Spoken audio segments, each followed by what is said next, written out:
әкесі шапкаң мен курткаңды әкел. Мен білмеймін 15 баланы, бірақ мына бір бала мені өзім шәрігімді былай қарай айландырып жіберді. Түнімен ұйықтамай жүгірді. Түнімен жүгіріп, ойбой азанда тұрамаймын. Кеп десе де тұрамадым ғой. Десе де тұрамадым енді. Сонымен фафаның бәрін айтты, енді білмеймін не болған. Тұрамадым. Енді 15 баласы бар әйел, мен білмеймін ол қалай сырып жүреді енді баяғы дегенде.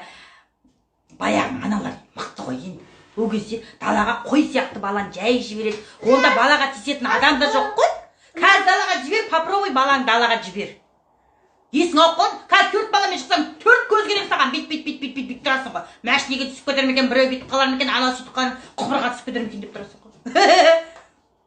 4 баланың өзіне күйеуіне балалар ұйықтады ма дейді ғой, кейде үйге келейін десе.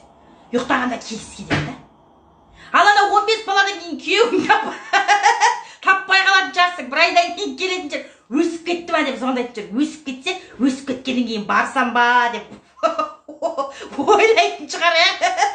Сен отырасың, ай, алғашқысы үйленейін деп жатыр, келсек болады үйге деп. Бәрі қалжың енді.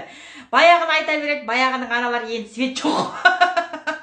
Енді әйел күйеу бір-бірінің бетіне қарап отырғанда енді. Қазір свет бар.